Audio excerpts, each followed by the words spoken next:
Hello, and welcome to the Old Man Orange podcast. I'm Professor Scott Holmes. And Josh. We're coming at you with a movie that almost doesn't seem like it is real in a sense. Like, it's one of those ones that's like, right. how have I missed out on this like my whole life? But it's called Red Sun from 1971, and it's a movie that stars not only Charles Bronson in it, but Toshiro Mifune in it as well, too, to really make for the most epic, like, hey, here's cowboy meets samurai, close to the two biggest guys you could possibly have. I mean, you know, at this time period, too, it's like Bronson's probably just as popular as Clint Eastwood, realistically. You know, I know in the longest run, I think Clint Eastwood's legacy is a little bit bigger than Charles Bronson's, but, like, at this time period, I feel like just as big, you know. And Bronson heyday. Yeah, a total Bronson heyday. And I read somewhere, too, that said, like, in Japan, Charles Bronson was extremely popular. So that was why they kind of voted more for that. Right. Right. And you know what's funny? Because I had to do this. So we watched Red Sun, and I'm sitting there the whole time watching this film. Anybody who watches this, you're going to be kind of surprised. This is not the Bronson acting role that you think it's going to be. So I was like, I got to watch Shanghai Noon. Because I feel like Shanghai Noon was like, hey, yeah, you know that movie from the 70s, Red Sun? Yo, let's just do that with Jackie. No, it's like literally 100% that. Because that was the first thing I was watching. I'm like, boy, it's like they even have like certain beats and the way that the characters interact with each other. The comedy in it? Yeah, it's got comedy throughout it. So it's like, it really is one of those ones. It's like proto Shanghai Nights. You could even say proto Rush Hour as well, too, even though that's not a Western. Right. But right. The fact they have that there, and realistically, those two guys makes it feel like it's pretty epic. You top it off, you got Ursula Andress in it, the chick that's in Dr. No as Honey Rider, you know. And then speaking of Dr. No, Terence Young is the director, so he did Dr. No from Russia with Love and Thunderball, and of course a handful of Charles Bronson movies as well, too. So you just got this like ginormous, like huge cast. It turns out it's an Italian movie. I didn't really realize it was an Italian one until like I was looking it up. I was like, oh, okay. I mean, it makes sense at this time period and all, but you know, right. They're you know, mostly like Italian movies is mostly like, okay, there's like the one American actor in there, and then everybody else in it's Italian. So you're like, okay, I get it. But this one's got so many different people in it. You got German actors, you got Japanese actors, you got, you know, Charles Bronson, the American actor. So it's like it kind of throws you for a curve of like where it's actually made at. Well, it's fucked up that, well, it's either fucked up or just awesome because it's just so funny, you know. Reality is stranger than fiction sometimes, that some of the best Westerns ever made are Italian fucking movies. It's almost like Italians got the Western more than like anybody else. Because realistically, like the Italians are the reason why like Westerns almost became, I mean, like don't get me wrong, the ones Italian Westerns, they're still very good, and don't get me wrong, like the Italian ones is what adds in like the, you know, all the good, the bad, and the ugly for a few dollars. All the Eastwood films, you know, and this where they fuse in a sense the Japanese element with it. That's like the main thing that kind of makes it, is that they put the samurai movies and kind of combine that with there, and it creates the you know, the Italian Western. Right. It's also one of my favorite parts of Once Upon a Time in Hollywood. You know what I mean? When he goes to Italy to shoot Westerns. Like, I don't know. It's part of the reason why, you know, I love Quentin Tarantino so much, because it's like you get a history lesson with that film, and then, you know, it's also just entertaining. Exactly, you know, he's in there, he's like, he doesn't like doing any of them and stuff. He's like, it's just a Tower of Babel, everybody speaking different languages. Because that's the thing about, like, those, I mean, it's the same way that Hong Kong movies are shot. Which this one doesn't. I guess that's the reason why it didn't have that feeling like the dubbing thing, because that's like the way the Italian movies are shot, where they shoot them all silent, which sounds like that could be a problem. But at the same time, you go, you know, that actually makes makes things a lot easier. So if a plane flies by, if somebody talks in the background, doesn't ruin the shot. You know, you're just gonna dub it in later anyways. You know, but this one actually strangely didn't look like it had that dubbing look to it. So that's why I guess it didn't cross my mind that it was Italian one. Right. No, that makes a lot of sense. You know what's the weird thing about the Hong Kong one? This is the weirdest fun fact, is the very first movie to be shot with sync sound was Jackie Chan's Police Story 3 Super Cop. That's so crazy. That was like, 1993 was the first time Right. they did that. So everything before 1993 is a silent movie, and then they dub it in later. Right. That's crazy. I can only imagine the difficulty though shooting a film on set in China. Mm-hmm. You know, I mean, just the amount of people. Yeah, it has to be chaos. Yeah. Or you could be like the director of like Bruce Lee's like The Big Boss, and that guy would just like listen to like the radio if the horse race is on while he's directing. Right. Or what was it? The film we were possibly going to do a podcast on with that big old jacked South Korean guy. Oh yeah, that was a good movie. It was a good movie. We watched the second one out of a trilogy or whatever. Right. So it was like we watched Lethal Weapon 2 first about watching the first one. But there was established like relationships, and I know you were probably just as confused as me. I was like, why is this dude such a dick to his boss? Like, what the fuck? Yeah, exactly. That's what happens when you just kind of see a movie and go, okay, yeah, let's go. But I just thought the character was a reoccurring character more than anything else. I didn't think it was like, oh, these are full on like sequels. Okay. Right. But even that film, because they shot that in Vietnam, and it didn't look like it was dubbed over or anything. Well, I watched the original language version. So, yeah, it was like the same thing. Like, I always think about how difficult it must be to shoot a movie on location in a place like Vietnam, because I don't think most people would give a fuck. They'd be like, no, I got to fucking pilot my rickshaw down this road, motherfucker. I got to make my $5. Yeah, we don't need you Koreans coming down here shooting your movies, you know. Right, we don't care about your fucking movie, guy. Yeah, well, I remember that movie because like it started off because I watched it on Amazon. It was all it came in English. It was like whoa, put it back in Korean. I don't want to watch it this way. And then now it's like on Amazon. Every single time I go to watch a movie, they're like, we're sorry, we don't have your Korean dialogue. It's like, okay, I watched one movie like that. Like, yeah, fuck you, Amazon. Yeah, every time I watch a movie, it keeps popping up like, we're sorry, your Korean dialogue's not here available. He's in a couple movies that I have to watch. Train to Busan or something like that. Busan. Oh, he's in that film. Yeah, he's in that. I've never seen it. It's been on my list for since it came out. Yeah. And then what was that other one? It was like The Thief, the Cop, and the Devil or something like that, or The Gangster, the Cop, and the Devil. Something like that. That one's supposed to be really good. I can't remember if that's even part of that trilogy or whatnot. I just know who the fuck knows? Not me. Not me. I picked the wrong one.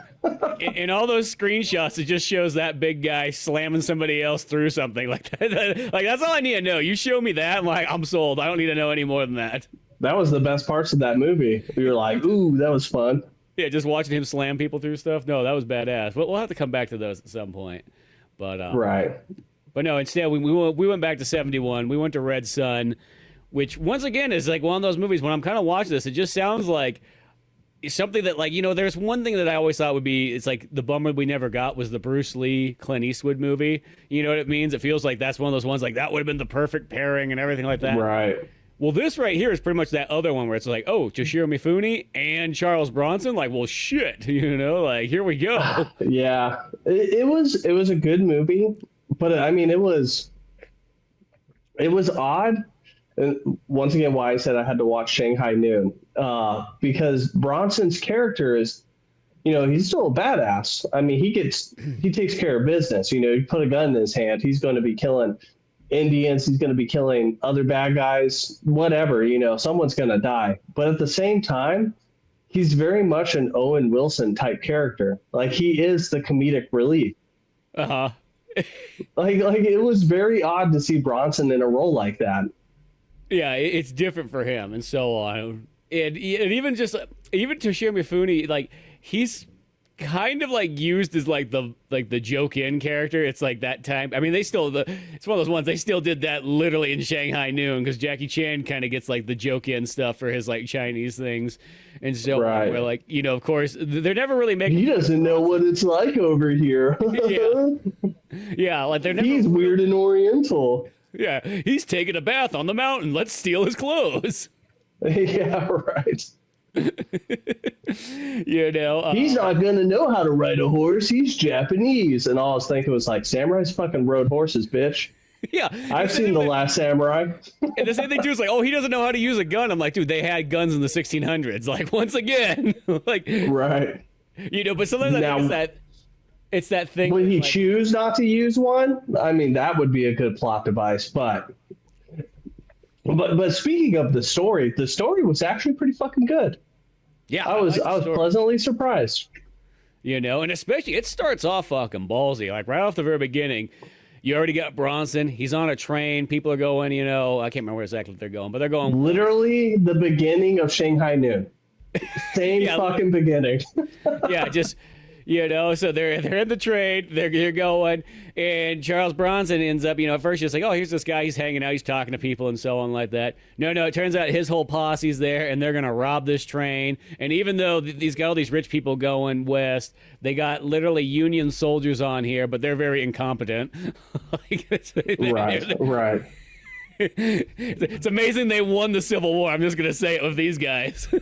Yeah, they're pretty bad. So you got this whole they're probably brand new. Let's be honest. We'll give them the benefit of the doubt. This is their first training assignment. So they're out there and whatnot because literally a bunch of goats come out and they stop this train. All the soldiers, for some reason, every single soldier has to get out to get these goats off there. There's just this kind of like Mexican farmer guy like, hey man, like what? I'm out here raising my goats. Get your fucking train out of here. Like, he just has this look like... No comprende. And you got all these Union soldiers, they're, like, grabbing goats and, like, trying to waddle them out of here. Well, whatever. The commander's just like, everybody out. Everybody grab a goat. All hands on deck. Yeah, exactly. Thinking this is it. Well, now every single Union soldier's out. Charles Bronson and his whole team can fucking just take this train... Get out of here now, leaving those guys totally behind. Dude, and immediately sets up the bad guy. Like immediately, like you get like the very first interactions with him, you're like, oh, who's this guy? And then no doubts are left. Okay, he's a fucking psycho. Like he's straight up just a cold-blooded killer. And that's the dude that's his name's Alain Delon, the actor or whatnot. Because I was trying to think, it's like they name him off like it's like you have a four, with all these actors in here. It's like there's four major ones. I was trying to think what the heck that dude was in, but I could not. He looked kind of familiar, but I could not pinpoint anything exactly that stood out to me. That sounds like he's in a bunch of French movies though. So maybe that's where he's one of those dudes that was like, okay, well this will get us our European audience and so on. Right. No, I think that's exactly right because it's a bunch of French film. I mean, he has a great look. No, I'll give him that. And he plays that character well and so on. Oh yeah. And it seems like that one that like you think that like this is kind of Charles Bronson's thing because he's kind of running it, but like no, this guy's definitely the overlord here, and he's gonna like swindle the whole thing from him. Right. Like they're number one and number two, but it's very loose. Yeah. And you just get it right off the bat. There's already a bunch of great action just right here. Gunplay, explosions, horse riding. Just like that intro scene is just like excellent. Right. 100%. You got Mexicans fighting American soldiers, just balling them up. Exactly. Dude, that part where the soldier's running, he's like, oh God, help me on the train. He's like, I got you, old bud. Or like, I got you, old man. And he like grabs his hand, then he just shoots him. The main bad guy. Yep. I was like, fuck. I know, that's the thing. Well done. It gets intense and so on there too, and he doesn't care one bit, And once again, these guys are this is their first probably training assignment. That guy has like no like idea of like what he really was getting. Right. There were probably a detail. So that was one part we like left off. We get one look at a samurai, which is what's his fucking name? Mifune. Yeah, Toshiro Mifune. I think I fucked it. Mifune. Yeah. Whatever. Musashi. We see Musashi out there. But basically what happened was the Emperor of Japan decided to, let's play nice with America. Their ports are open at this point. So next logical step is to send your ambassador to America. Mm-hmm. For some reason, arriving in San Francisco, of all places. That's where the boat comes in at. You don't go a little bit further. You go straight to San Francisco. And then you're going to have to track across the country with only 2 samurai bodyguards and a gold-plated katana that you're going to give to the president. Yeah, exactly. Oh, yeah, I guess so. They're going east. They're not going west. They're going east because they're going from San Francisco. They're going to the capital to bring that sword. That's right. That's right. Yeah, it's just that one. It's like, okay, I feel like it because it's one of those ones you can tell that like it's an American writer being like, okay, like I got this limited knowledge of Japanese. I've seen a couple like samurai movies. I got a limited knowledge of sailing and yeah, how to get places. So we're gonna go the longest way, the long route, I guess. Well, I guess I don't know. From Japan, everything's the long route, but I mean, Japan would make sense. San Francisco would make sense because you're going across the Pacific Ocean. Yeah. But you would think you would just get supplies, rest a little bit, and then travel around by boat. I don't know. Maybe not. I don't fucking know. Maybe that's the most logical way to go, and I'm just an asshole. Well, the trains are kind of. I'm a modern American man. Maybe it's the thing. It's like, hey, we got to ride a train. You know what I mean? Like that's brand new. See America. It'll be good for you. Yeah, that's probably what it was. Like, oh, this is gonna be great. You know, just the same way all these other tourists on these things are. Everybody thinks they're going on this great joyride and not realizing they're just gonna get robbed and maybe shot along the way. That America is lawless. You listen here, fellers. Yeah. If the Indians don't get you, the outlaws will. Yeah, because that's how I feel this one too. It's like one of the ones like there's a lot of things going. That's like it's just going to be dangerous out there. Like don't even get on that train. Right, and that's what I would say. Like the thing that made this film most enjoyable to me was all the different. I guess. Oh, so you would say you have your characters, right, and the foils of them against each other. The main bad guy, Bronson, wants revenge, but mostly he wants his gold. Mifune wants his gold katana back, but he also has a blood debt, honor to uphold by killing the bad guy. Because, spoiler alert, the bad guy kills good people. That's what he does. Yeah, but then at the same time, he shot Mifune's samurai friend too, because that guy. Yeah. When the three of them are standing there, they're like, and the dude takes the sword. Literally, he's like two step like our main bad guy's like whatever Delon he's almost like out, he's about to leave, and then he sees that like box sitting there, and of course he's like, what's in the box, Right. Gets the gold sword out and everything. And a samurai cannot let that go. That was too much dishonor. Wait, the bad thing about it is that sword's gonna go to the Capitol, and they're gonna give it there, and the guys are gonna be like, huh, well, put it on the wall with the other ones. Right. Right, yeah. I feel like the guy's he's not gonna really have that same like love and honor of like this. He's not gonna appreciate it. Now, if it was Teddy Roosevelt, he would have been like, "This is fucking awesome. Let's go chop fruit in the backyard." but yeah, but you have those three characters, so you have those three storylines, and then you also have Indians, like I think it was Cherokee or something like that get thrown in. I think they're Apaches. Are they Apache? No, they're Comanches. Take that back. Comanche. So you get like a Comanche thrown in to where you have to have like a hasty formed alliance with your enemies. Like, well done Western writing. Like, there's nothing that works better in a Western than when you have like this flow of like, okay, you're my enemy, I'm gonna kill you, but right now we have to work together. It works so good. It's so pleasing for a storyline and just action. Well, and it stacks it multiple times, which is the kind of interesting thing. Because at first it's like, after this whole big old heist, after all the explosions, the shootout, the train robbery, and all that stuff, pretty much Charles Bronson's left for dead, and everybody kind of rides off into the sunset, takes the gold, and so on. And when he kind of awakes, it's just he's there, and Mifune's there, and so on. And he's pretty much kind of like, hey, well, like, if you want to go back, team up with this guy here, because he's got his own revenge. He needs to get the sword back. You guys work together, and this is how you guys are kind of stuck together, in this buddy comedy now. Right. And it literally is a buddy comedy. Yeah, because that's the weird thing is you have this giant action scene in the beginning, and then like for like the next while, it's just like this, walking back and forth, banter between these two guys crossing, the desert looking for pretty much, the gold, and Bronson always being like, well, I just don't want you to, kill the guy before I get my gold, but I want you to promise me that you're not going to kill him. And, they go back and forth on that for pretty much most of the like, no. No, he's going to die. He must have died. Die by my sword. Yeah, and then there's Dude, also a ticking time bomb because Mifune has 7 days for some reason, and then he's gonna commit seppuku or whatever. Right.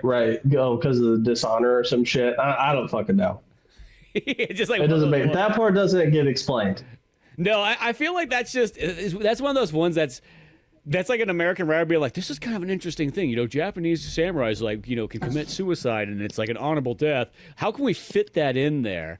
You know? Right. And then, like, they put that in there like, oh, it could be a ticking time bomb thing, you know, where it gives them, like, they only have 7 days. I felt like it was just like a couple things came together, and the guy thought he had this great idea that it's not really probably necessary one. You could pull that out, and I don't think it would make any difference. Right. And maybe it, like, made enough sense to, like, the Japanese cast members where they're just like, meh, whatever. Yeah. Fuck it. I'm here for my paycheck. Yeah. You know. But I have to give a shout out to, because it made me laugh, because I get entertained by the most retarded things. I swear, it's a problem. But the like PowerPoint like scene cuts, you know, where like it slides across the screen. And it's a different piece of scenery that it slides or like vertically. And then it does like the fade out into like another scene. And I'm like, oh God, it makes me laugh. Some editor was getting experimental. They were having fun with that travel montage because they did it like 5 different versions of, you know, like changing scenes. Yeah, exactly. Well, the other weird thing too is because I remember at first we were going to watch this movie off YouTube, and then like as I was kind of watching it, it was like, wait a second, there were some cuts in there that's like that doesn't seem like a normal way you would cut a scene, and so on. And then I looked at, I found another version. I'm like, oh, there's a 2-minute difference, like. You know, so and this is the weird thing is because YouTube's, I have ran across movies before, like on YouTube that like they censored. Because I remember when I did a podcast on Boulder Ram, I was watching that movie. I was like, wow, is that movie only an hour and a half? I don't remember it being that short. Well, whatever. I haven't seen it in like 15 years. So I'm watching it.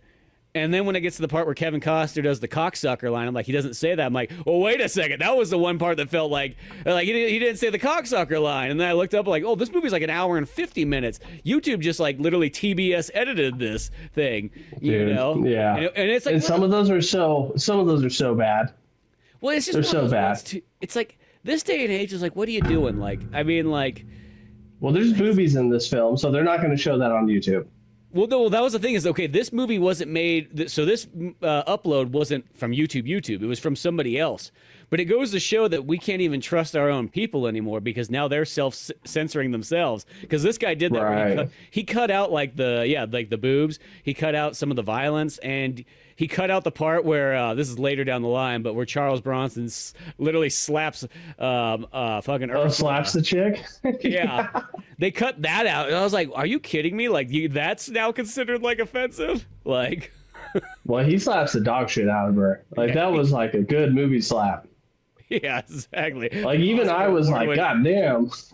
You know, but it just kept pissing me off that people. There's like, I almost feel like one's like, don't even fucking upload it. If you're gonna be a fucking bitch, don't even upload the movie. I hate to sort of say it, but like, no.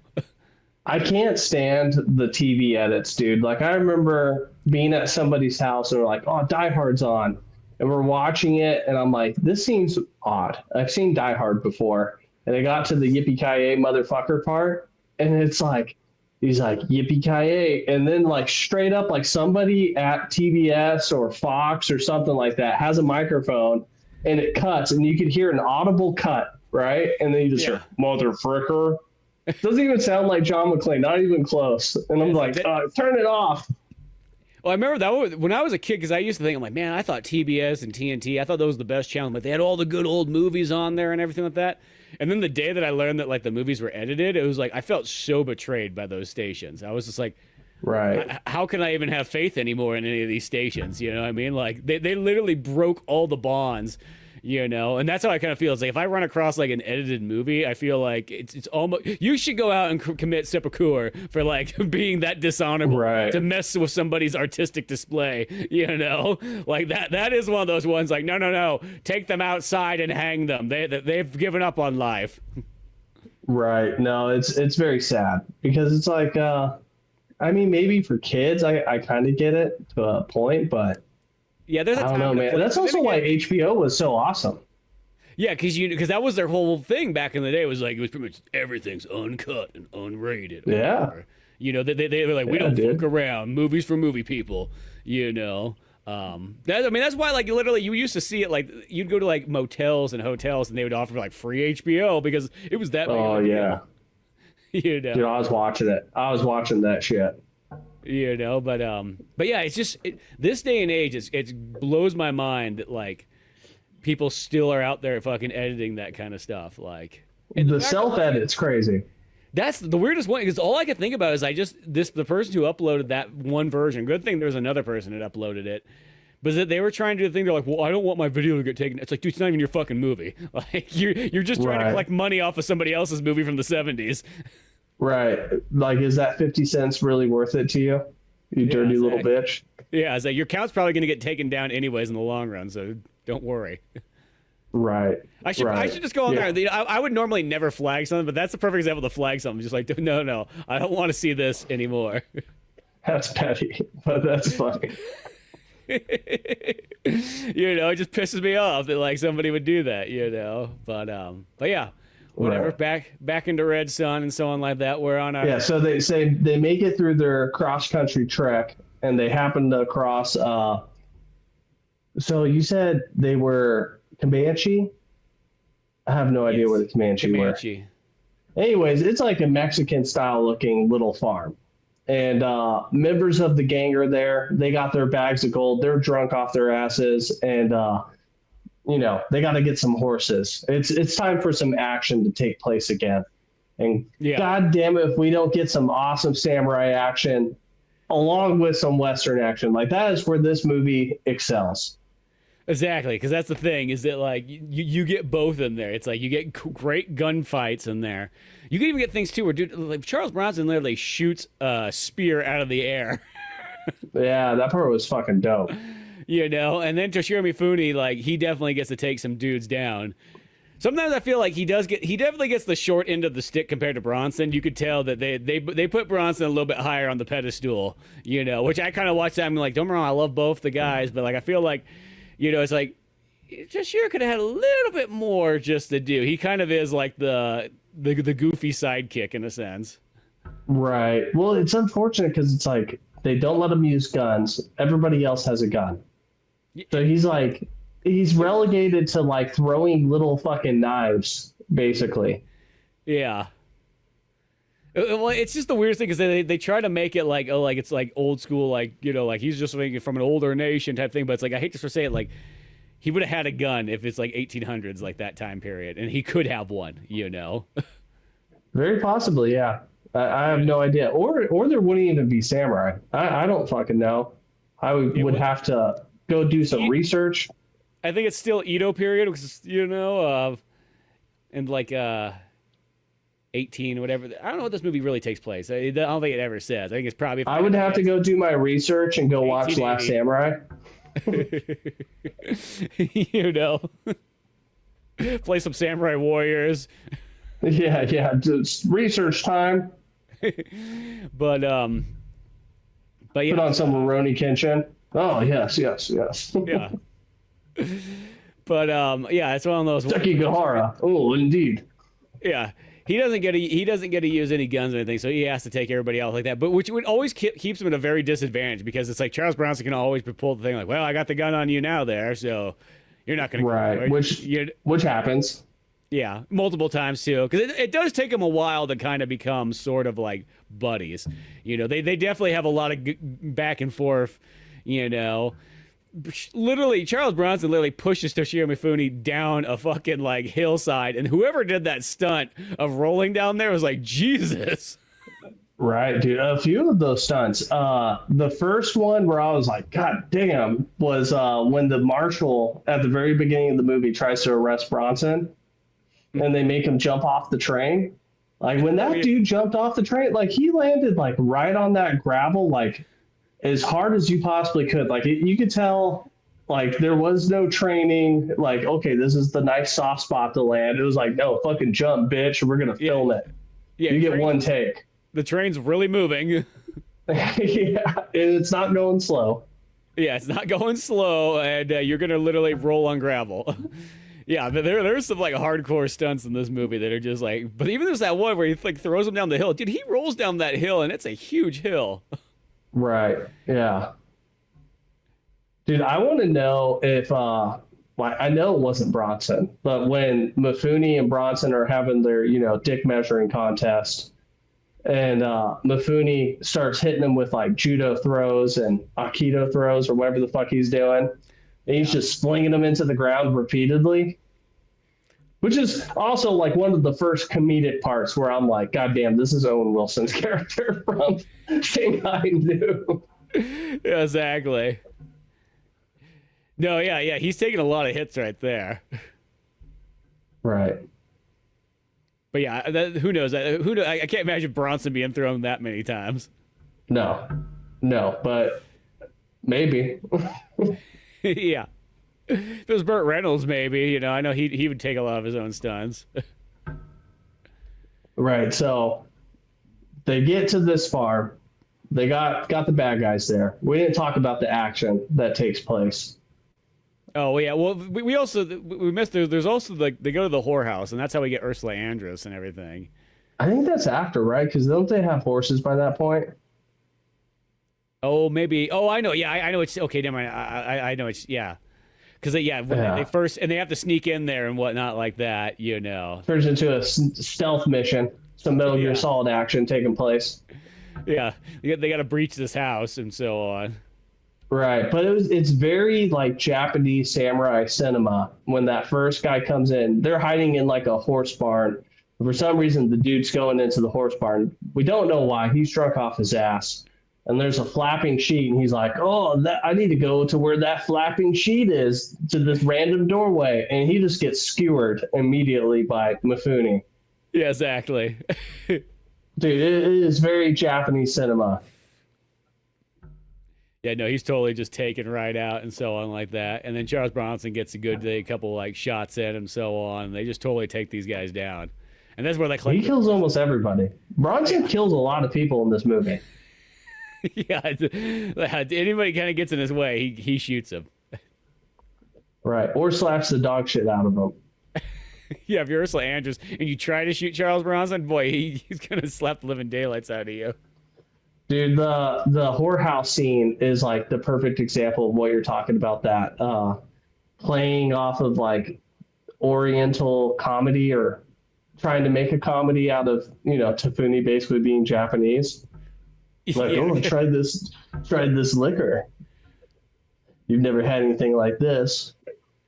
Yeah, because they start doing those like American things to hear and stuff like that. He's like fourth year, and he takes one sip. He's like, oh, I don't really, Well, I feel like I don't know. I feel like there's one of those ones like when I picture like a real Japanese guy, I'd be like the Japanese guy probably would outdrink, the American cowboy guy. I kind of hate to sort of say, right. I know that's a hard pitch, probably like in American cinemas in like the 70s, but.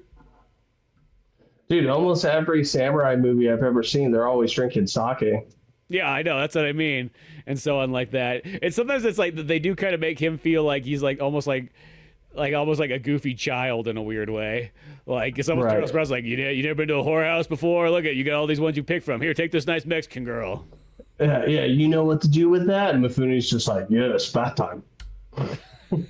Yeah, and then as he's up there taking a bath, and you're like, wait a second, he literally is. He's like she's like pouring him a bath or what? Well, they have the big fat guy there pouring him a bath because there's like the fat gay guy that like runs the whorehouse or whatever. Right.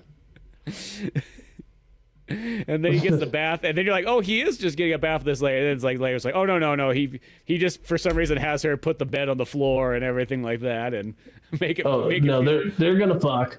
Yeah, exactly. It has to be more Japanese style. Right. Dude, I love that part where Bronson's like walking with his whore, gonna go back to her room. He's like, hold on, I just need to take a peek real quick. I just want to see what's going on. Yeah, oh my gosh. And then Mifune just like chucks that knife at him or whatever. Right. Then he's just like goes back into the hallway. He's like, I think he's trying to tell me something. Yeah.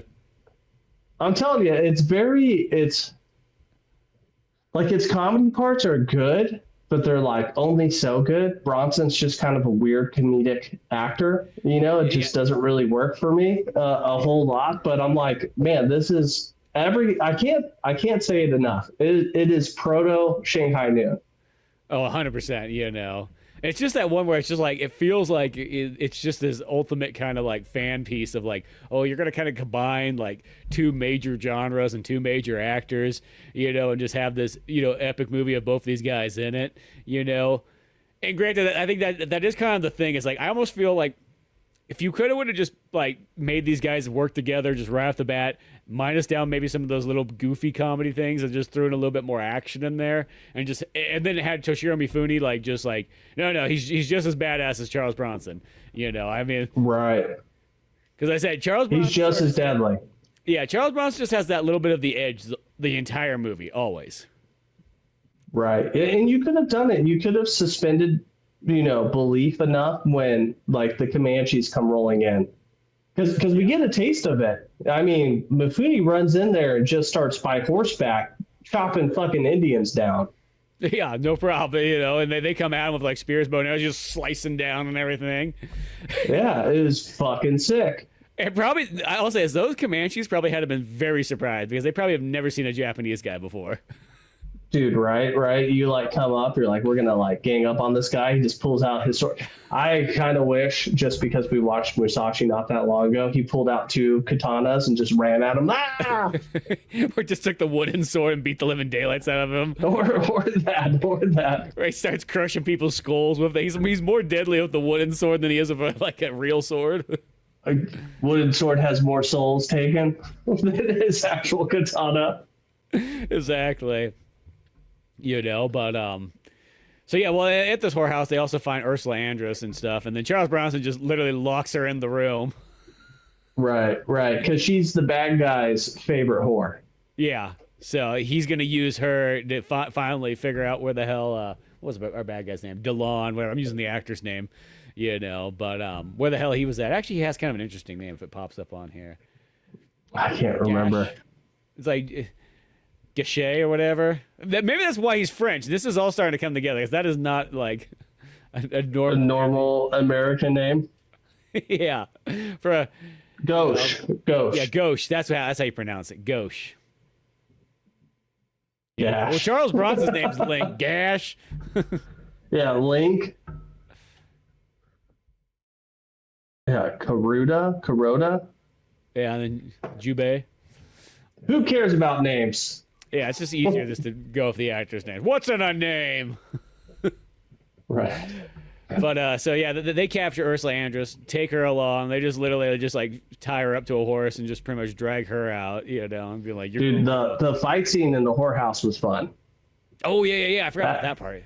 That's where we get some fun samurai action. So nobody can run. They're not able to really get distance on Mifune, and he just starts chopping dudes down, at least that are nearby him.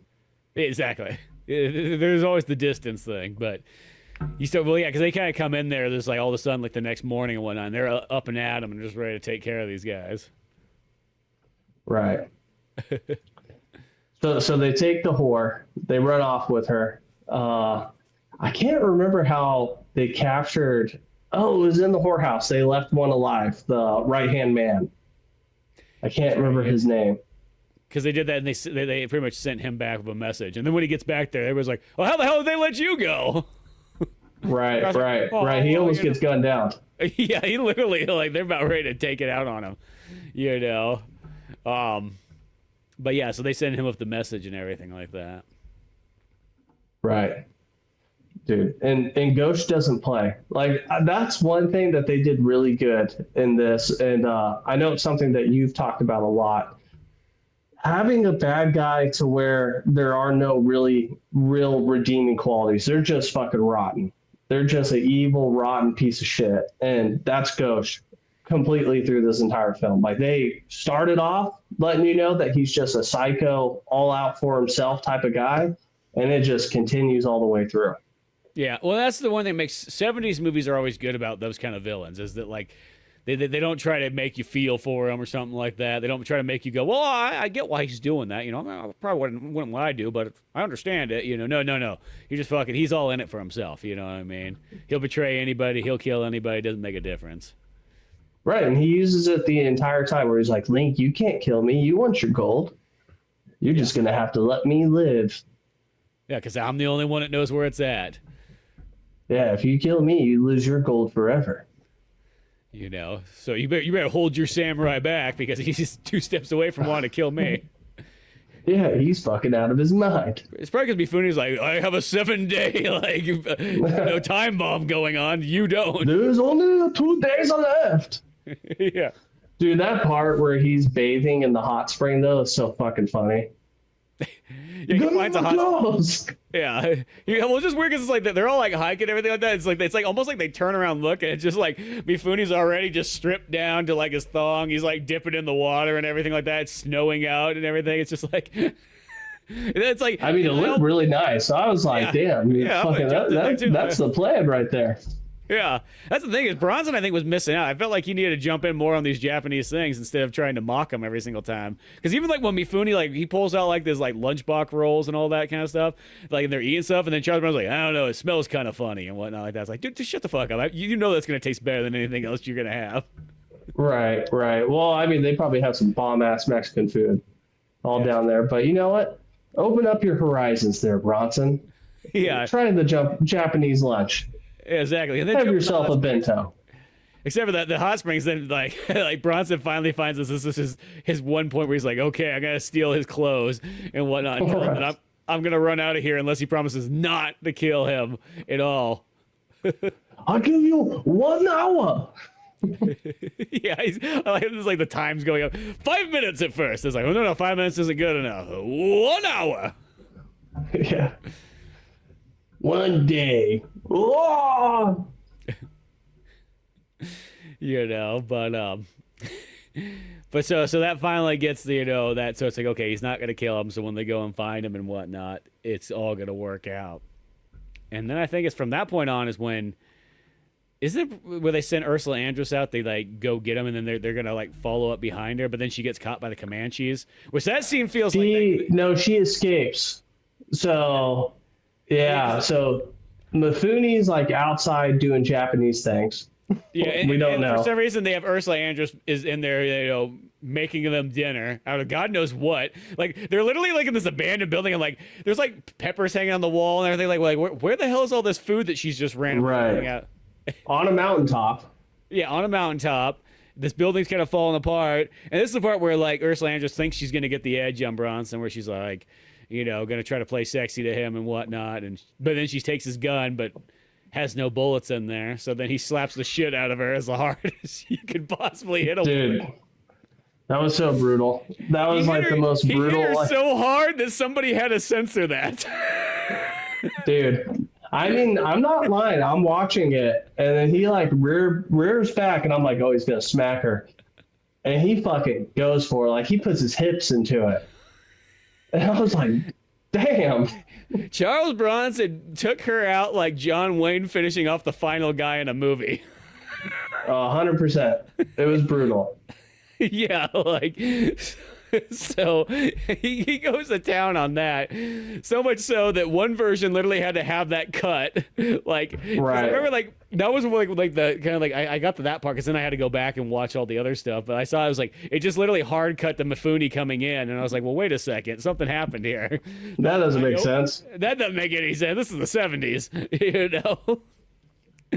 And then so he gets the edge there and whatnot. Mifune just walks in, just doesn't even really even question the whole lot. Just kind of looks and just sees her, no pants on, beat in the corner.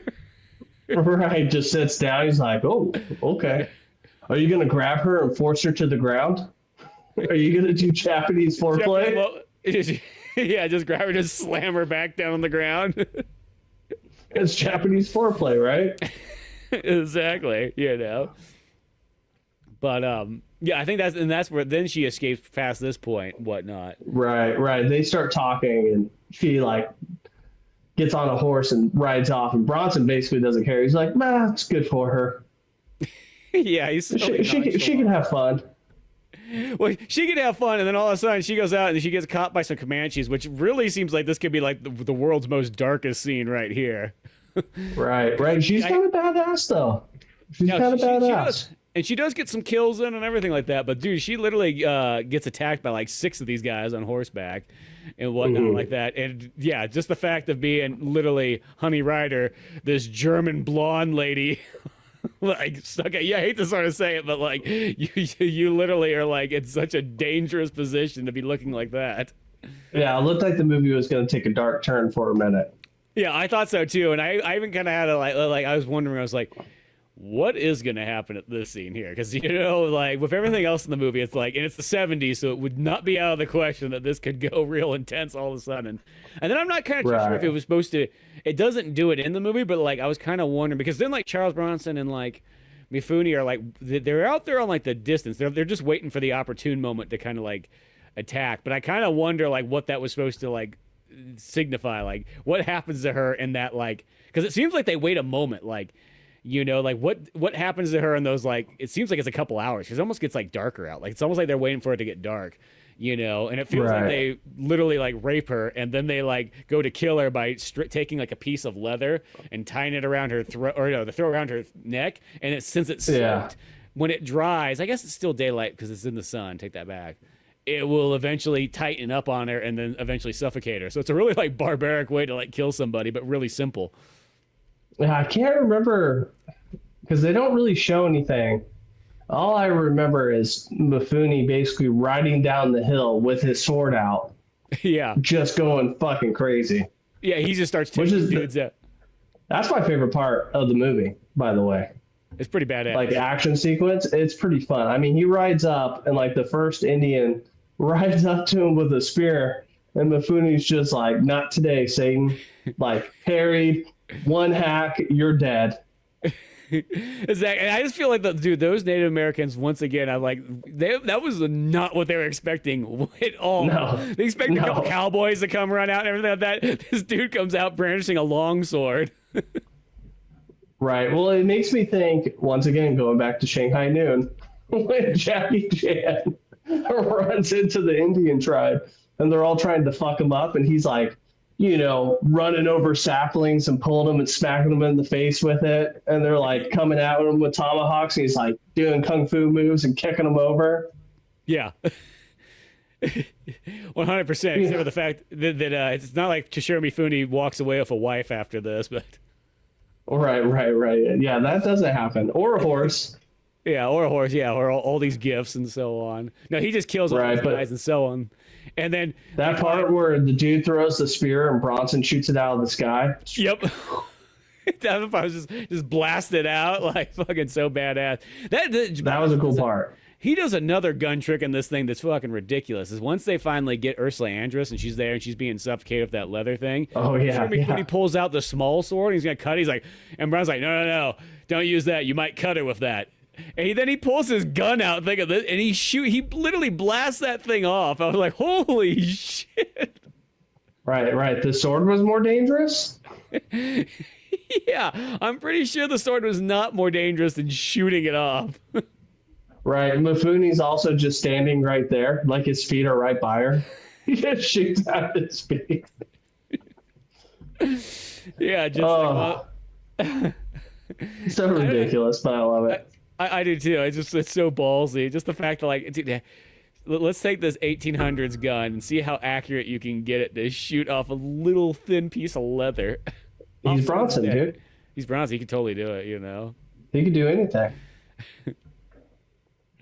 He just shot a spear out of the air, so it's like, it's okay. It all makes sense. That part was so sick, dude. That part was so sick. Yeah. That's one of those where I'm like, hell yeah. Yeah, that whole scene's just badass right there. It's just, Right. So they save her, and basically they go to the meeting place to meet up with Ghosh. Yeah. Because that's the whole thing. She goes there.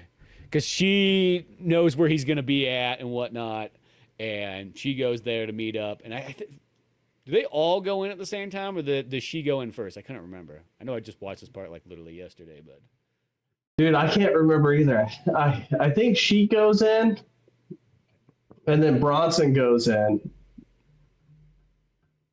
Yeah, because I want to say Mifune comes in kind of later, and it's just like one of those ones like all this, because they don't. Well, I can't remember because they get attacked almost right away by Comanche again. Yeah, because they go in there and whatnot. Because I think it's like one of those ones like the Comanche are always coming back for revenge and and then they realize that, well, they killed a bunch of Comanches, so yeah, the Comanche are a little butthurt. Yeah, they're a little pissed off, and and there was like, dude, we were gonna watch this lady suffocate. Like that was our Tuesday. You took that away from us.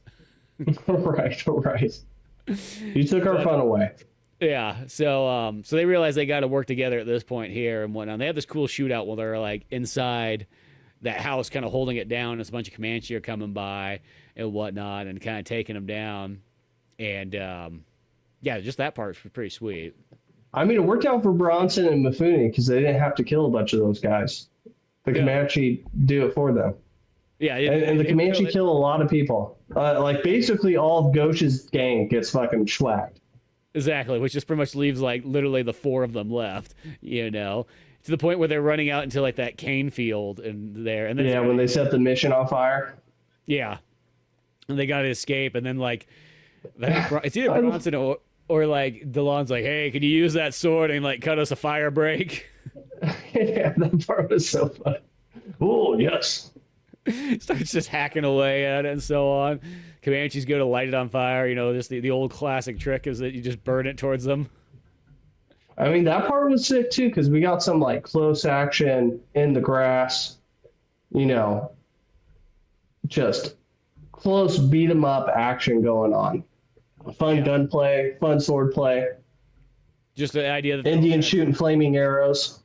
Yeah, just the fact that they're sort of trapped in there and everything like that, and just that they got them kind of held off. It's a cool scene and everything, and the fact that they just really got to work together here, and they're the only ones left. Dude, one thing that we forgot to talk about too. Every time Mifune and Bronson are together, Bronson's asking him not to kill Ghosh. Yeah. Because he wants the money, and the entire time Mifune keeps telling like one of those like I can't remember how he says it, but it's straight up like wisdom from the East type style where he's like, your honor is greater than gold. Yeah, he tries to fit one of those in every single time. Right. So that's a common theme through the entire film. But we get it to where our characters now, the 4 lead characters, named characters, are the only survivors. The Comanche are basically taken out. And we have Mifune coming out of the grass like a samurai, sword up, ready to take out Ghosh, who's already injured. Yeah. And then we have that fucked up moment. It's a part that made me like, leaves a sour taste in your mouth, right? I don't know if it did for you, but it did for me big time. Yeah, I'm going to say this ending part right here, it's the only part, like, I see kind of what they were going with, but I feel like there could have been a better way to go about it, It very much ruined it for me. Like that, because it's the big climactic part. Well, and the weird thing. I was just going to say is like, Ghosh, he gets wounded somehow from one of the Indian guys and whatnot like that. So he's already partially, wounded and so on. And then as you have Mifune coming up, it's like, literally Bronson does this thing where he gives him like it's like after all this time, he's just like, the treasure doesn't matter. Go for it. He gives him like the A-OK, but the way he says it, it allows Ghosh to turn around like, oh, there's someone behind me. And then he blasts him. And you're like, right. That's how he's going to go down. Like, Right. Yeah, because Mifune's out there. He's about to strike him down from behind. And he looks at Bronson like, oh, wait, we had a deal. Yeah. I can't take him out. He has 24 hours. Like, I'm going to uphold like my honor. And then Bronson's like, get him, or whatever the fuck he says, like, take out Ghosh. He says something. He pretty much allows him, says like, no, go for it. And then, but it's for some reason enough time for fucking Delon to turn around and blast him. Right, and he blasts him like I think it's like 4 shots. Like he's like, yeah, he just zips up Mifune. Yeah, and it's just that's the only thing I felt like. I don't know. I would have just been like, you know what? Let's just keep this like a buddy picture and just have like literally leave it open for sequels, even though I know it's the 70s, so that idea is not really there. Right. But just you should have just slice him right there, and I felt like, and then have Bronson maybe finish him off and have it be like one of those double plays, and then Ursula Andress can kind of bitch and complain that they just murdered her favorite boyfriend or whatever. Dude, or you could have did something where it's like you could have made it like really fucking badass, right? Like yeah, it's not super realistic, but maybe like DeLong's backed up into a corner. They're having like their little gunfight, sword fight, dual action in the tall grass, and DeLong has a clear shot at, Ursula. Yeah. And maybe he's like, well, you know what? Like, I'll use her, and then like make Mifune like make a sacrifice, or even like something badass, like, fucking blocks a bullet with his sword, gets lucky, and the sword breaks, and then Bronson finishes him off. Like, you could have had so many cooler fucking endings, even with Mifune dying, but not that way. Like, that was such a fucking letdown.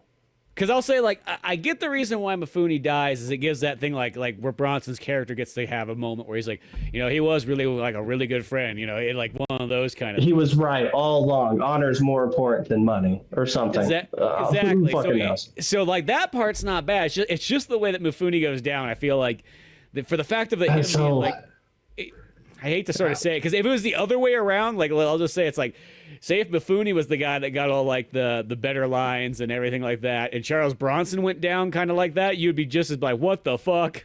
Right, 100%. You know what I mean? If it went out the other way, where like Mifune's like, no, go for it, and then like he turns around and I don't know, maybe slices fucking Charles Bronson instead, he goes down, he'd be like, what? Oh fuck, that sucks. You know what I mean? Like, but I felt like, as I said, the him dying, it gives that redemption thing for Charles Bronson's character, but I just think that like you could have just had a cooler way, because you have so much cool action throughout this. It seems like that was a weird choice. Right. Yeah, it was a weird choice. Also, a weird choice was that final shot of the fucking gold-plated katana tied to a telephone wire. One, how did he get it up there? Also, it was like, why? What the fuck? Well, because the whole thing is like, right when Mifune's dying, he's down there and whatnot, and Charles Bronson's talked to him. He's like, I'll deliver the sword. Don't worry about it. I'll make sure. He's like, you sure? He's like, I'll carry on the legacy. He's like, well, I don't got anything else to do. Yeah. Well, let me tie it to this telephone wire instead. Yeah, it's like the weirdest way he goes about. Yeah, it's like he sees a train coming from a distance and whatnot. It's like, oh, there's the Japanese ambassador, I think. Yeah, I have no clue. Yeah, and then he puts on I just wonder, like, how did he get on the telephone wire? It's like, and it's not like it's next to the pole or anything like that. The only thing I can imagine is he was just hucking it up there. Like a pair of shoes? Yeah, many times trying to get, I bet you it took a couple of tries. Right. And then like, it made no sense. How the hell are they going to get it down? Like, you know what I mean? Now that it's up there. Exactly. Well, Bronson could get it down because, he's a crack shot. Yeah, Bronson could. Exactly. But nobody else. Bronson's already long gone. So, yeah, I felt like that was one of those weird ones. They just wanted to have it so you could have this cool shot of here it is on, like, the line, for, like, and then have the end kind of, like, look, and the swinging. The ending upsets me, man. That's all I'm going to say is you get all the way through the film, and it's not bad. Like, it's not, the most amazing Western/samurai film you've ever seen in your life. Yeah. But it's fun because it's combined, and you got a lot of fun moments in it. And then that ending hits, and it fucked up the entire taste in my mouth for this movie. Like, it really ruined it for me. It was very disappointing.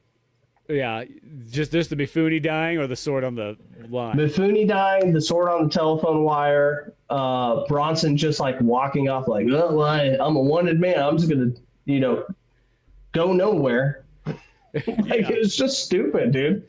Yeah, no, there's a lot. It's a weird, like, trying to, like, okay, we got to wrap this all up, Yeah, it's almost like did they run out of time or something? They're like, hey, money's up, guys. Yeah. Well, 70s movies like to have those hard cut endings as well, too. So I feel like somebody was going with their, new Hollywood style, like, okay, here's my kind of, like, interesting take on how this is. But, yeah. Not giving a completely happy ending, which I get. Yeah, those are good. It's early '70s, so nothing really has happy endings for the most part. Except for nothing really happens to Charles Bronson, so I don't know. He has a pretty happy ending. Let's be honest. He loses his like new buddy, but it seems like things aren't. He doesn't get his treasure, I guess. I guess he doesn't get a whole lot, but Right. he's still alive. Yeah. I don't know. Yeah. I was disappointed. Yeah. I mean, it's one of those ones. I give it credit for the fact that here's this movie in 1971 where they combined the samurai with the Western. I can't even think. It's hard to even think if there's anything like else even close around this time period that does that, because it feels like that's something that like wouldn't have been done till like the 90s or something like that even. Right. I can't think of anything. Like, I mean, I can think of like where it's a Western movie, like I think it has Sean Connery and Wesley Snipes, Rising Sun, which I can't remember if it's the 90s or 80s. That's 93. Huh? Yeah. Okay. So I can think of that, but I mean, it's still not what this is, to where you have like an established Oriental actor and an established Western actor together in one film. I can't think of anything before it that has anything like it. Really, Shanghai, and this is Chinese, but Shanghai Noon is really like the closest next thing that I could think of. It's funny that you do mention Rising Sun, because I remember like when I watched that one like a while back, because I always wanted to see it, because I know it's a Michael Crichton book and everything. And I love how Sean Connery in there, he pretty much is just like an old like otaku guy. Oh yeah. Because he's like so he knows Japan better than the actual Japanese people do. Right. But he describes everything as Sean Connery, which makes it so fun. But that's like I just picture like, here's my manga collection. Here's just my Japanese. That was Jesse Ventura. I can't fucking do it. Do Sean Connery talking about honor. Honor. Well, honor first comes with my huge collection of here's Dragon Ball Z right here. You can see from the beginning that I. Because that was just how I felt like. He's like, I have this collection of samurai swords and everything like that. And Wesley Snipes like, yeah, whatever. It's Japanese. It's not that cool. Whatever, motherfucker. I know martial arts too. Yeah, he's just playing that like he's not that impressed, kind of the young buck guy. He's like, no, whatever, dude. I'm black. I love banging Japanese bitches. Well, it's funny in that one because he's not really like Wesley Snipes in that movie. He's just like rookie. He's fucking good in that movie. He's good in that movie. But it's just him be like teaming up, and just like for some reason Sean Connery always has these like fucking dates in his head and so on, and like I can tell you all about it here. It's Sekigahara, let me tell you the history in vivid detail. He basically is. He basically is a giant Japanese nerd. Yeah. But yeah. I'm what you call an otaku. I do not communicate with normal people. I watch nothing but hentai. Yeah. I like I like the ones with the tentacle porns the most. This is my waifu pillow. Her name is Miku Hatsume, or whatever the fuck that bitch's name is. We like to practice a lot of Japanese foreplay. Huh! Yeah. I eat everything with chopsticks because I'm cultured. Yeah, dude, one of those. Starting that off with a Jesse Ventura impression on accident, because I can't help it. It always turns into Jesse Ventura for me. That would have made the movie so much better. Jesse Ventura as like the otaku. Yeah. This is Japanese anime culture. Yeah.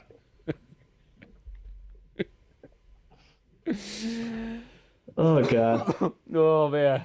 So if you can see here in issue 32 of Cutie Honey. Yeah, right. Oh fuck. But yeah, well that's that time period where there is those like that Japanese. It's late 80s and the early 90s where like the Japanese were pretty much taking over all kinds of business stuff, pretty much all at Nintendo and Sony and that kind of era. So like there was that thing where people had like a weird fear of the Japanese businessman and so on like that. So there's a handful of movies that are in that kind of style. RoboCop 2 and 3 have a bit of that in there too, because like, especially RoboCop 3, because they have the Japanese kind of RoboCop that's like a samurai. Right. Which is dope. Yeah, I think it's badass. It's really cool in that new RoboCop game, like I call it DLC, but it's legitimately a full-on game. I think I spent 10 hours on it. You fight some of those they're prototypes because the game takes place after 2. So like some of those Japanese ones show up and you blast them and so on. It's like, oh, that's bad. I still need to fire up the first one. So good. I haven't got to it yet. And then the next game I gotta play Snake Eater, the remake. I know that comes up. I'm guessing you probably have to play it too. Yeah, I already bought it. I just decided. I was like, okay, it's here. Tomorrow, this podcast probably won't be up by that point, but. Well, it came out the 20th, right? No, something like that. 26th or 25th or 26th. I can't remember. Oh, okay. Oof. Okay. I was like, man, I need to hurry up and get that game and beat it, or else I'm gonna be like the last one to the party. Yeah, exactly. No, I decided, I was like, fuck it. I bought the special edition one. Like, give me the 2 days early access. I don't care. Whatever. I'm already spending this much. Fuck it. It's Metal Gear. Right. So, I did not. But yeah, Red Sun though, really cool. It's not a bad movie.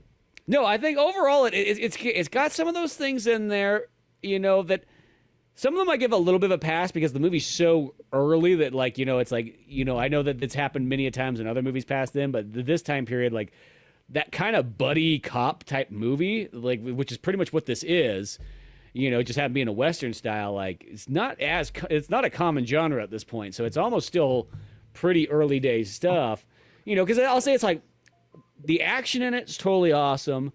There's some really cool scenes in there. I think kind of the only kind of bummers is that I wish they became friends a little bit early on, but that kind of is a problem I think in a lot of buddy cop movies, because after a while you're just like, come on, just work together. Like like once it's like I get like the first couple times don't trust each other and so on, but sometimes by the time it's like once you're like an hour and 20 minutes in the movie and they're still like doing that, you're like, okay, let's just get this going. Like you got to work together. Right. That's the whole reason we're here. This one's. They do get better as time goes on, but it does extend a little bit. And the fact that I feel like Mifune could just get a little bit more edge. I feel like he is the B character to Bronson. Right.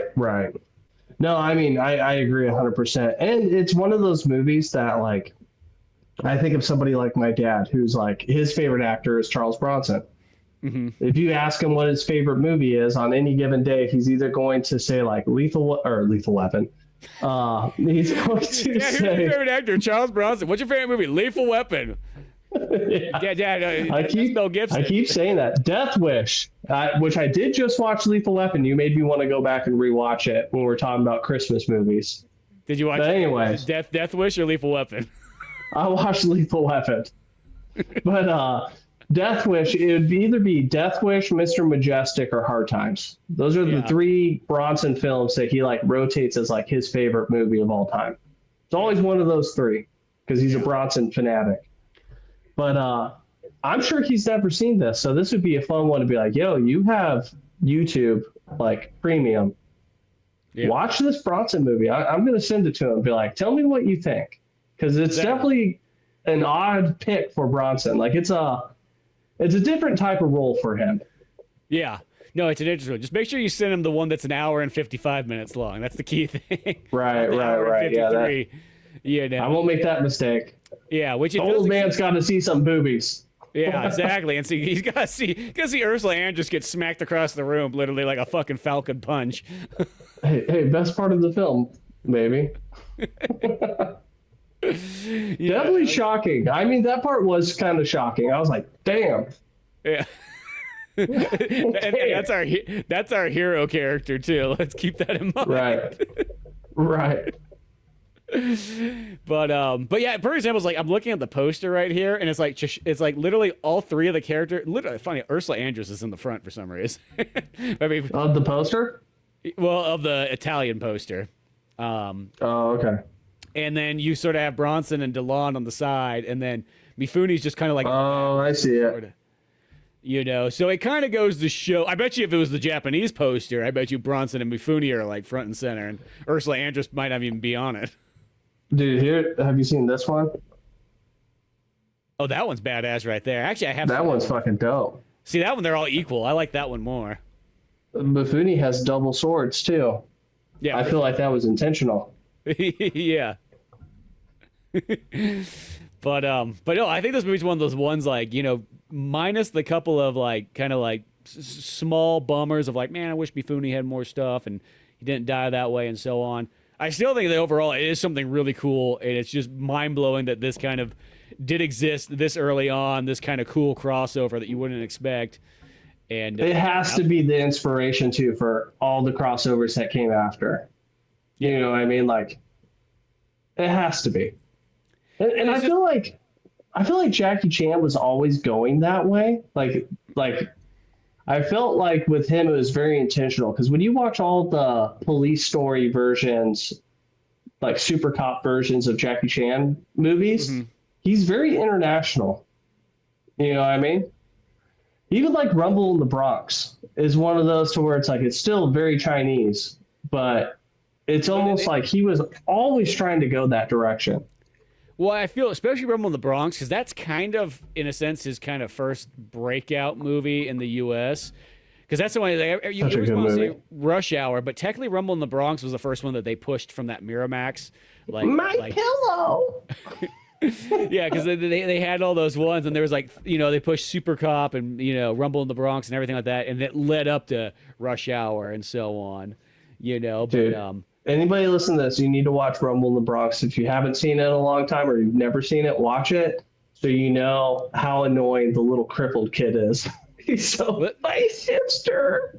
What's the weirdest thing is, like, I don't know what it is about dubbing movies. Do not know how to dub little boys for some reason. Oh, it's so bad. Thing, like a lot of Italian movies, when there's like a kid in it, it's just like, oh, I'm a kid, I talk like this. And it's like, what the hell? Yeah, right. Get the fuck out of here, you little shithead.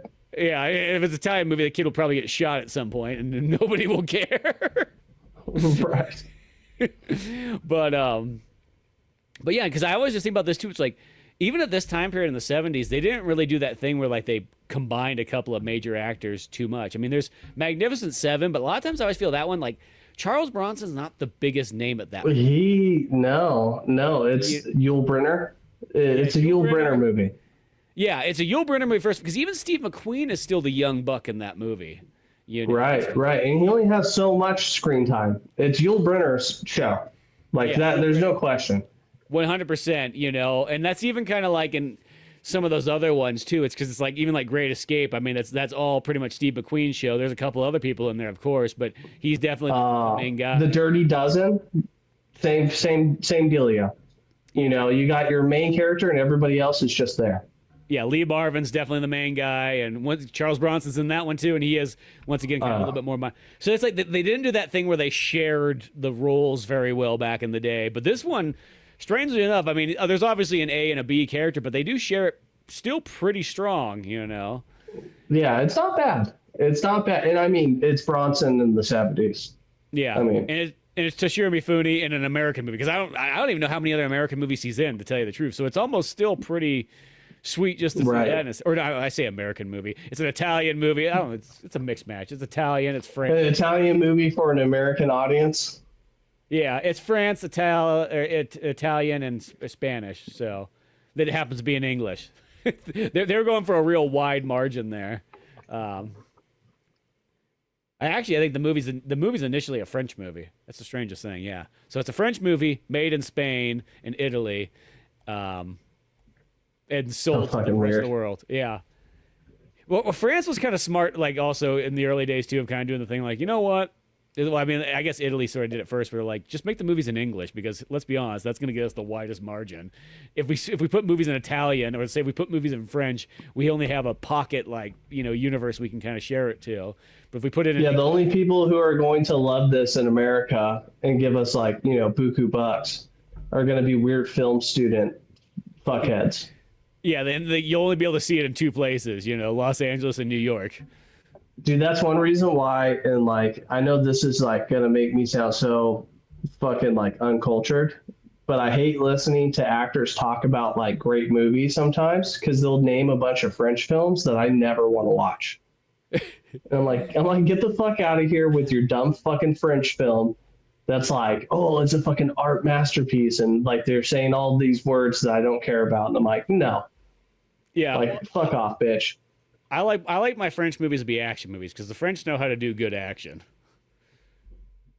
Right. Well, what's a good action film for them?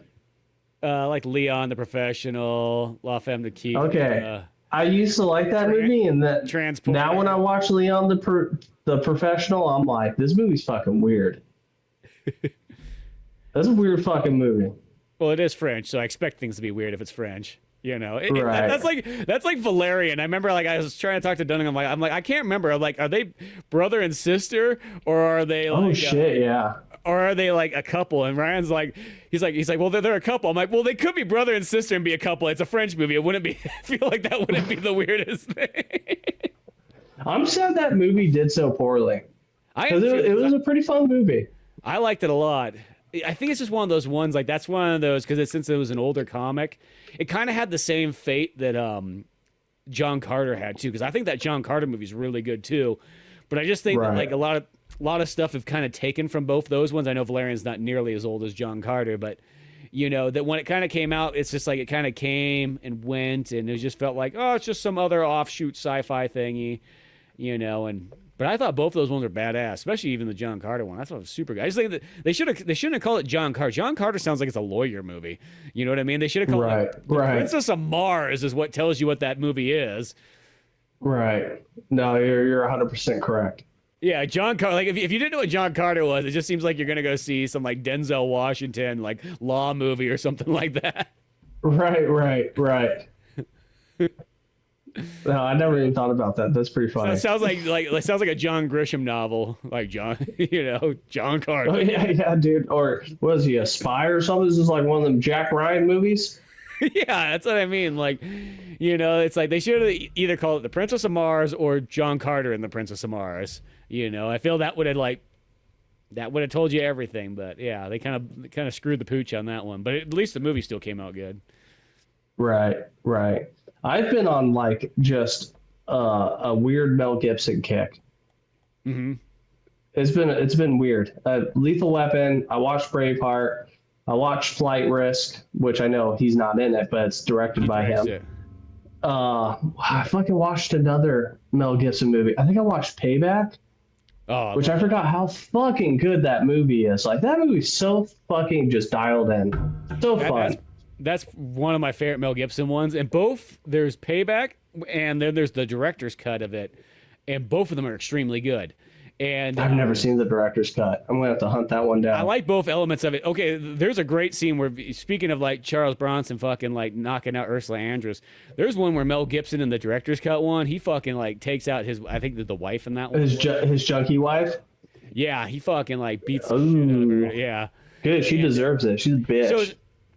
So in Payback or whatever, the original one almost plays kind of like it's almost like a noir, and it has that like blue overtone throughout the whole thing. The director's cut, which is because there's two different directors, because the director got kicked out and somebody else came in and finished it. I think both versions are very good in their own way, and the first one kind of has a little bit more fun in it, where the second one plays out like a '70s movie, because that was what the guy was going for. He wanted it to feel like a Bronson type movie, and so so it doesn't have that noir feel to it anymore. It's darker. It's just darker and grittier, and they make Parker like a much more, I can't remember he's not called Parker in that one. Because there's a period of time for like they couldn't call the character Parker his actual name. I think they call him something different, but which I like. All those Parker books are all really fucking good too. But like in that one, but the whole third act is completely different in that director's cut one. Like it's like a completely different scene, so it almost makes it really interesting, because like the whole last half an hour is completely different footage. That's crazy. I'm gonna have to track it down. That sounds fun. Yeah, well, such a good movie. We should do a podcast, because that's one I've always wanted to do a podcast on, but I felt like you'd have to watch both of them to kind of get like the full spectrum of like, because it's like they are completely different. They're not just like, oh, this one has an extra 10 more minutes in it. It's like, oh, no. Two different visions of a movie. Yeah, it's literally two different directors in a sense, completing movies and so on. It's really interesting. You mean you don't want to do like Justice League and then the Snyder Cut one? Do you have 3 hours to spend on a film? Yeah, well, one's 4 hours. Snyder Cut's 4 hours. Fuck, The I Snyder forgot. Cut's 4 hours, and the original one's 2 hours. I watched the Snyder Cut only one time, and I was like, that was much better of a movie, but I'm fucking tired. I'm gonna go take a nap now.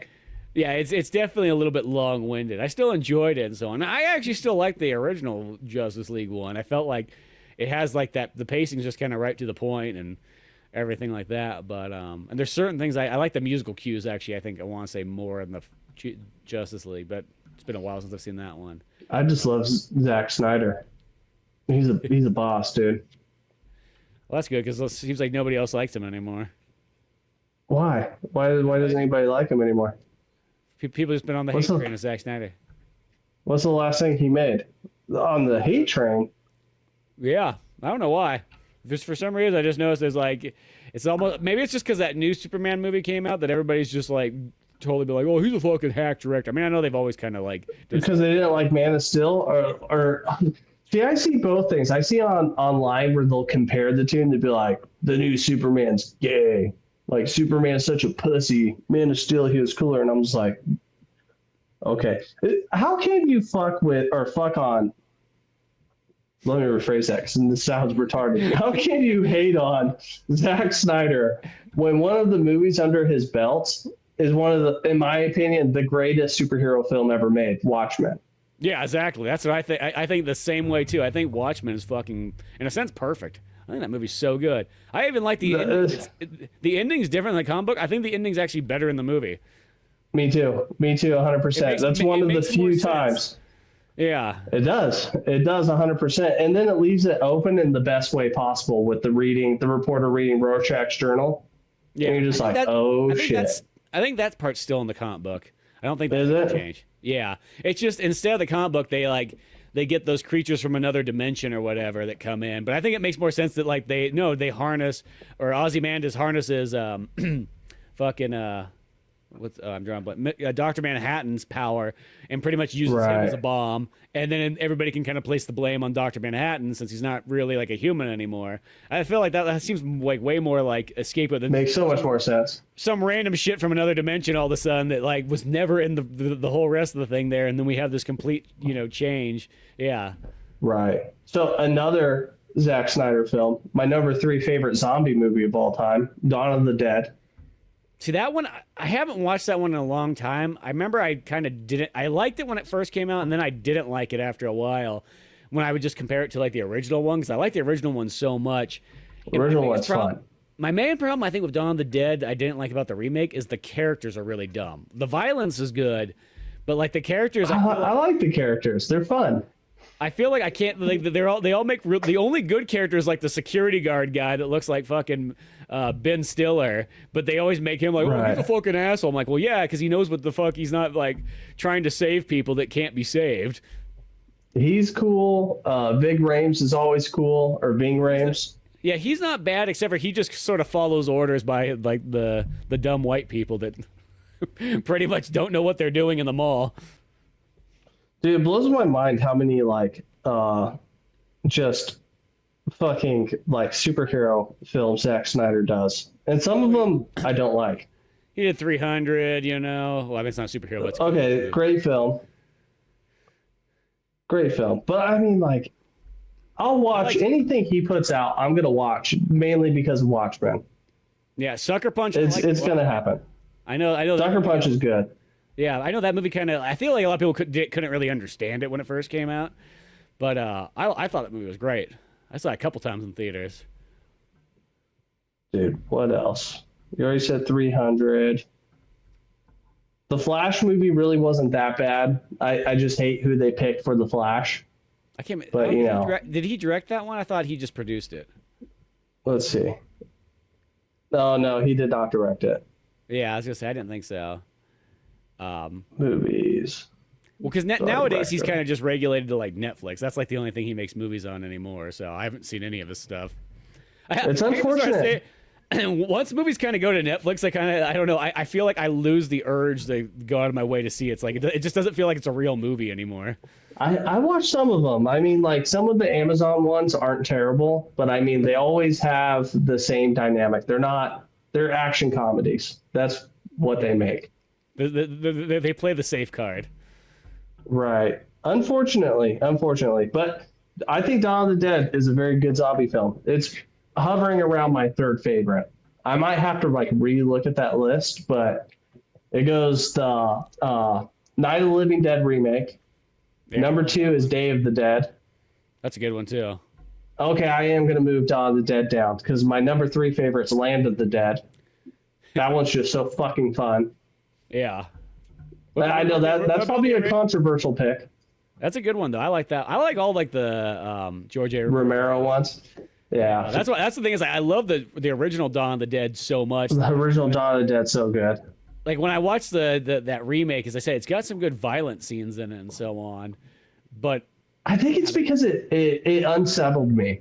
You know what I mean? Like that initial feeling of watching it in the theater and just being like, oh fuck, grabbing onto my chair, like, oh fuck, these zombies are fast. Yeah. I think that's the thing. Is like I haven't like I remember watching it initially, and then I haven't watched it since probably like the last time I watched it was like the late 2010s or so. So it would have or like 2000s. It's been a minute. Yeah, so it's I like, and that was probably in that time period where it would have been more in like the movie snob era, where it would have been like, it's just not nearly as good as the original one, and the fast zombies takes away from it. I know I probably judged it on that. I remember the characters being dumb though. I remember that being the thing that bothered me the most, is I just didn't like the character, because I'm like, a slasher movie, the characters can be dumb because the person you're rooting for is generally the killer. But in a zombie movie, I feel like it's the other way around, where I want my characters to be kind of smart because they're the ones I'm rooting for, because I want them to survive. I know they're going to die throughout the way, but you want them to survive. That's what you're kind of doing, because you're not necessarily rooting for the zombies, you know? And I felt like in that movie, it's just like all the characters that were smart were considered assholes, you know? Right. Unless it's Day of the Dead. Day of the Dead, you do root for the zombie because you're like, yeah, get him, whatever your name is. Yeah, because he's just making progress through there and so on like that. It's just a bunch of like scientist guys and so on. Dude, that fucking scene when he shoots the asshole soldier, or like the asshole soldier and him are like going to have a gunfight, but then the asshole soldier gets, got by the zombies and he salutes them. Yeah. I fucking love it, dude. Oh, no, that's a good one. I've been wanting to watch that one again for a while. It's been a while. I love that movie. It's up there, like that one and the remake of Night of the Living Dead. Those two are like always jockeying in position. Yeah, that remake of Night of the Living Dead is so good too. And I can't wait. Next month, it's so good. The next month's when that extended cut comes out. I know, you gotta tell me when that comes out. Then we'll fucking do that film, because that would be fun. Because I'm so excited for that. That was one of those things like I've known about forever that had that extra footage in there. I'm like, well, maybe one of these days. And it's like, oh, they actually are doing it. So, right. I hope that would be so fun. They put a lot of stuff in. They don't just like put in like an extra 20 seconds or something like that. I hope it's like no, like put like 10 more minutes of violence in there. Did you ever watch Diary of the Dead? I did. I think, or no, that's the found footage one. I don't think I saw that. I saw what was the. Because there was Land of the Dead, and then what was the Island of the Dead? Was that the... What? Island of the Dead? There's like... Because it's like there's Diary of the Dead, and then there's like, I think, Island of the Dead. Because he was kind of on a roll there towards the 2000... Towards the end of his life, he was like pumping out sequels like all the time. And they were all pretty good. They were all good. Like, honestly, they were all entertaining. Yeah. Let's see. Survival of the Dead. That's what it was. 2009. Because they were on an island. That's the only reason I guess I said island. But that makes sense. No, that one was pretty good too. I remember like every single one of those. But yeah, all kinds of good stuff there. Yeah, I love George A. Romero. Yeah, so good. And just, even rest in pepperonis. Yeah.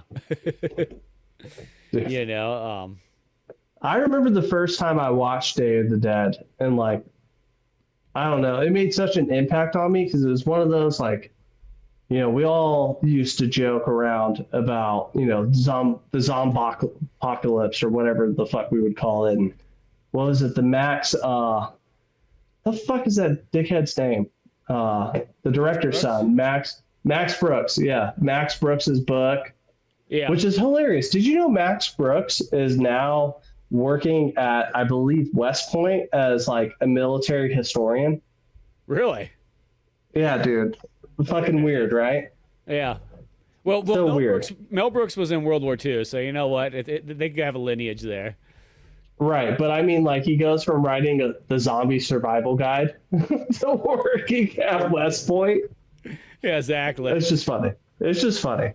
But where the fuck was I going with that? Oh, we would always talk about zombies and like what we would do, and watching Day of the Dead is one of those to where you're like, you know, Walking Dead, they make a whole fucking show about it, but it's not the zombies you have to worry about, it's the people you're stuck with. Yeah. And that's one of those movies to where, like, yeah, that's a commonality in all the other zombie movies he makes, but that one in particular, all the army dudes just like completely lording it over the scientists, just being like absolute cocksuckers the entire time. It's perfect. Yeah, exactly. That's fucking, yeah. I love that movie. That one is just so good. You know, it's kind of like the underrated one too. It's kind of the forgotten gem of that, you know, whole series. Right. Same thing with Land of the Dead. It's not like that one got a whole lot of love either. A lot of people think it's super corny, which it is, but you know, it's the best kind of corny. Yeah, it's a little bit, but it's still got a good story and all kinds of stuff going along there. It's just, you know, they got a little bit of those zombies that they're like, you know, are carrying guns and things like that. Right. Yeah, the mechanic zombie. Yeah, you got things like that, but yeah. Well, yeah, I think that might be a good old place to wrap it up at. Old zombies. We got some of that coming in the future, but also check out some Red Sun if you want some Charles Bronson and Toshiro Mifune action.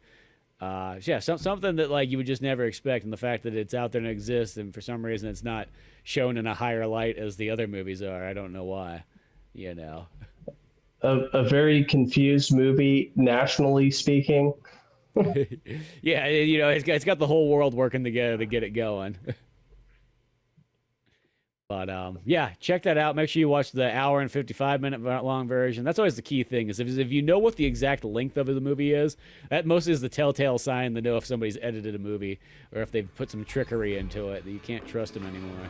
But yeah, check that out. Go check out some other Old Man Orange podcasts on Spotify and YouTube. Till then, I'm Spencer Scott Holmes. And Josh. And we'll see you some other time. See ya.